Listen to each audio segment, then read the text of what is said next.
September 17th, 2017. The Kansas City Chiefs are hosting the Philadelphia Eagles. And all-pro tight end Travis Kelce is doing what he does best. They've basically gone a shovel past the Kelce 10. It's on the 5. He leaps into the end zone. Touchdown, Kansas City. A shovel pass to Travis Kelce. Kelce's touchdown propelled the Chiefs to a 27-20 win. Afterwards, Kelce celebrated with the opposing team's all-pro center, his brother, Jason Kelce. Yeah, baby! I'll take it. Put it on the rafters. I love it. Over the past 6 seasons, 29-year-old Travis Kelce has established himself as one of the most talented, flamboyant, and temperamental players in the NFL. Now he's ejected from the game. But behind it all is just a kid who only wants to impress his big brother. I don't think I'm the same athlete without my brother. Every time I put on the jersey, that gives me something to represent, something to go out there and play for. It's that Kelce legacy.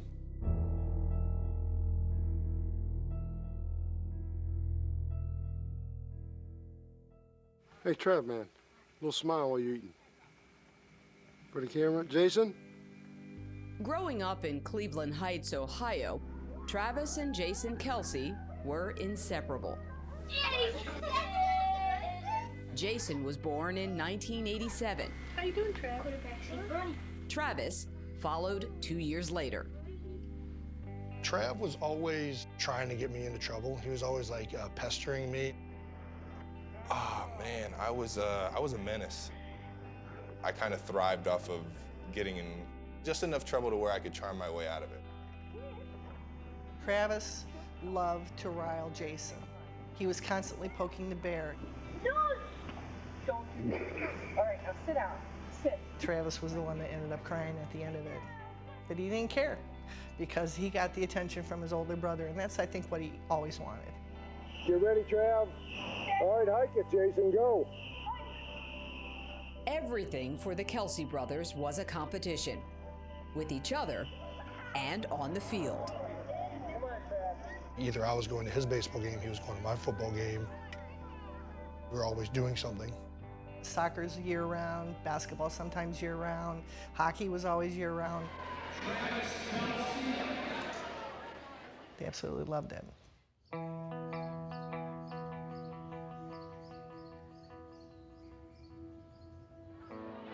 By high school, Jason's focus turned to football, playing running back and linebacker.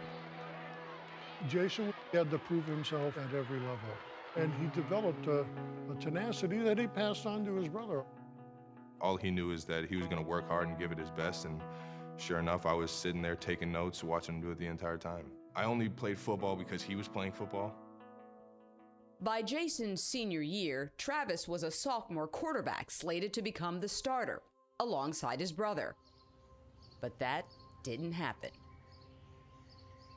Being the fun, happy-go-lucky guy and just trying to enjoy life, I ended up failing French, and I couldn't play my sophomore year of football. I think he probably felt like he had let me down because he missed an opportunity. That was my senior year. That was the only chance we were really going to get to play together. I was looking forward to it. It was an embarrassing time, knowing that I should have been the starting quarterback, helping my brother shine in his senior year. Jason graduated and walked on at the University of Cincinnati and switched to offensive line.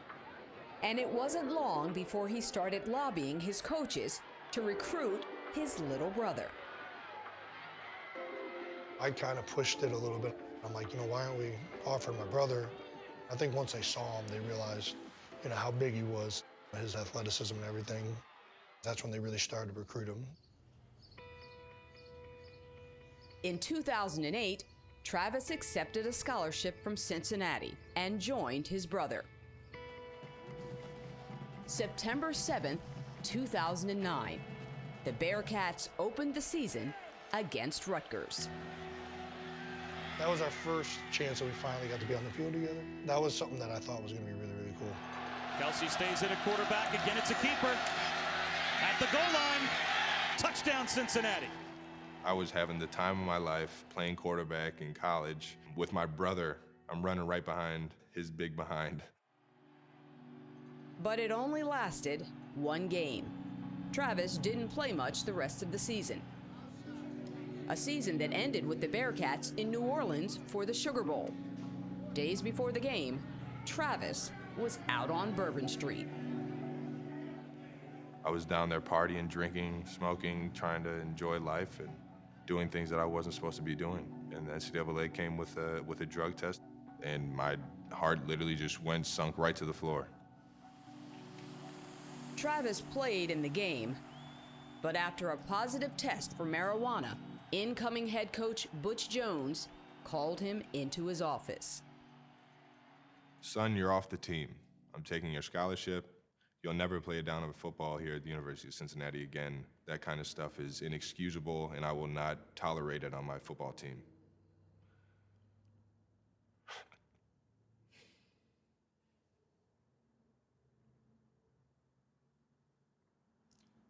This is exactly how I reacted.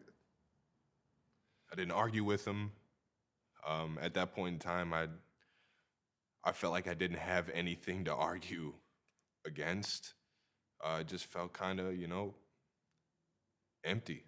I was definitely mad at first because I think, this was also coming up on my senior year again.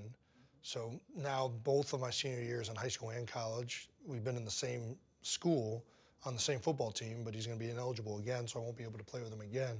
Either you're going to get it together, you're going to figure it out, or you can get stuck back in Cleveland trying to tell the story of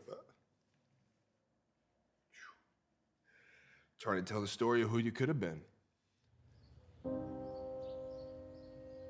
20-year-old Travis Kelce had hit bottom. With no direction, he turned to where he always looked for help. I kind of asked him to move in with me so I could keep a closer eye on him, and maybe he would take things a little bit more seriously. Luckily enough, he had a big enough room to fit 2 queen-size beds in. We're dang near sleeping right next to each other. Jason also lobbied new coach Butch Jones to give Travis one more chance. My brother came in.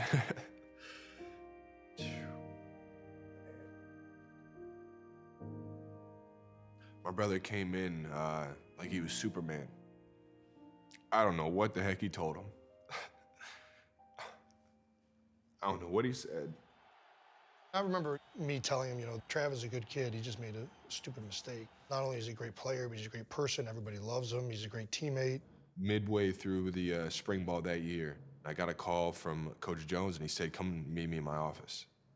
He told me I had to maintain a 3.0. I had to not miss a single class, which at that time in my life was unheard of.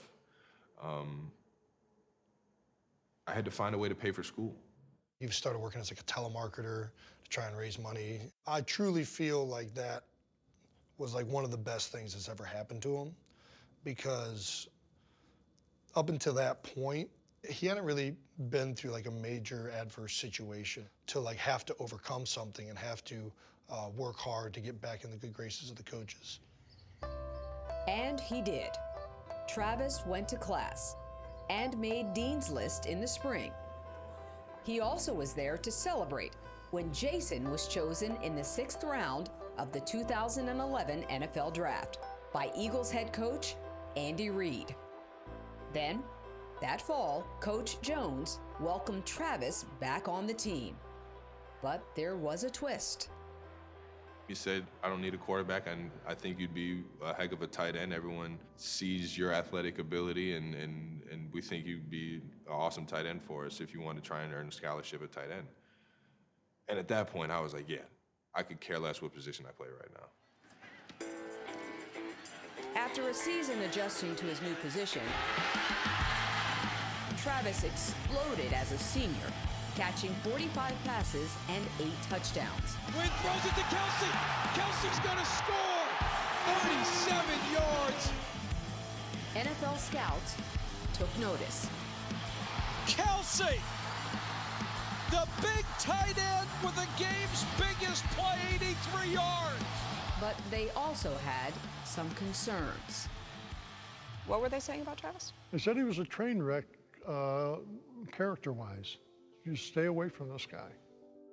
There were still some questions in the air and the red flag of getting suspended. So I had to answer that question.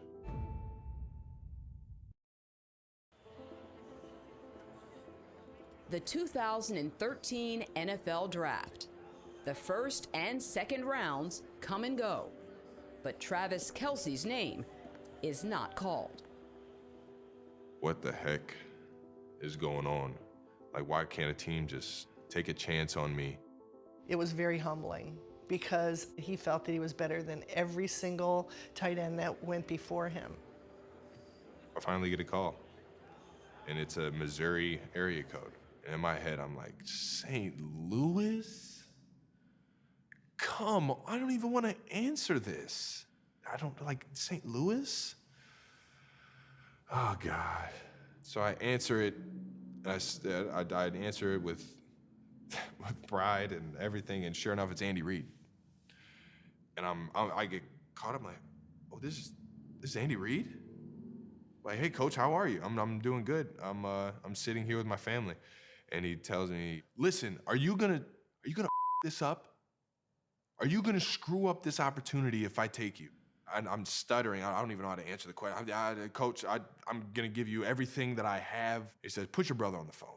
And Andy asked me, what Kelce are we getting? Are we getting the one that he was a senior year? Or are we getting the one that, you know, every scout has told us to look out for? You know, no, I'm vouching for him. You're getting the best tight end in this draft. I was excited to have him as a player, but I knew a lot about him and the footloose and fancy freeness of his personality. Sometimes you got to establish some things right there. I think that Andy knew me, and I think he trusted that I was the type of brother that would make sure that his brother wouldn't make that same mistake again. He handed me back the phone, and Coach Reid says, welcome to the Kansas City Chiefs. The Kansas City Chiefs select Travis Kelce.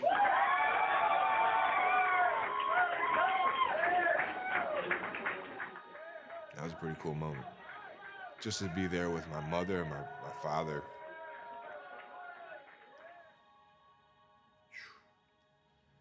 Seeing their reactions.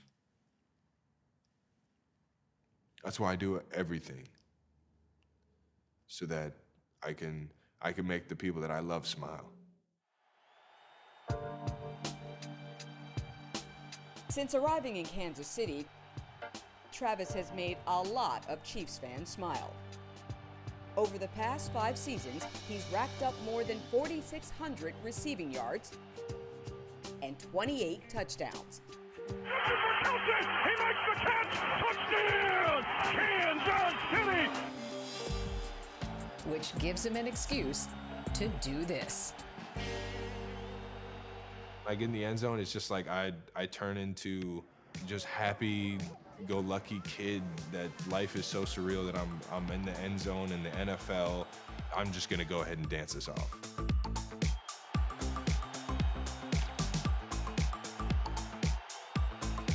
That's not my style, but listen, I'm old, they're young, and so I take it like a grandfather and say, hey, if you're gonna do it, make it a good one. I mean, come on. And there's another little dance by Kelce. The one where he did the pineapple hit or whatever he did with the thing where he punched the ball. He said hit the pineapple, and I'm like, I have no idea what that is. Listen, might have been hitting the Quan is that he was going for. He just didn't know what Quan was, so he replaced it with pineapple.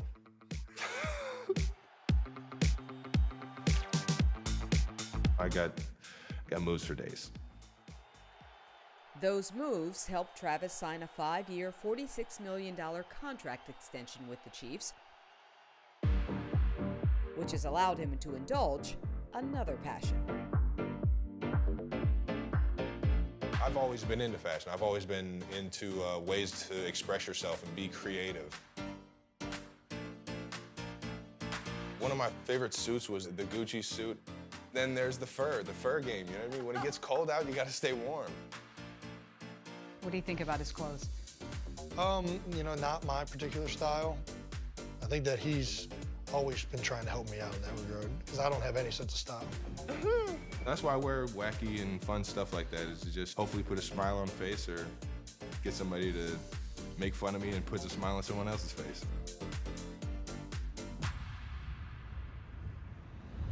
Just left the crib. Got my dog HC in the back. Let's go. Wearing the 8-7. Got a lot of Heights family in town because I'm playing my brother. It's gonna be a good one, man.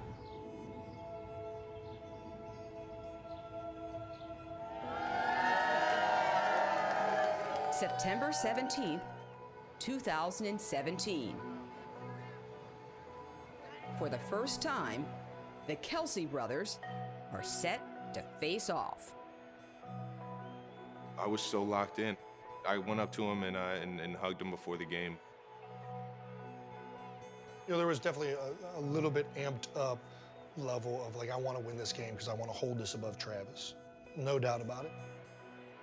Once the game started, you don't really think about the extra things that could be distractions until you score a touchdown, and then you just want to rub it in.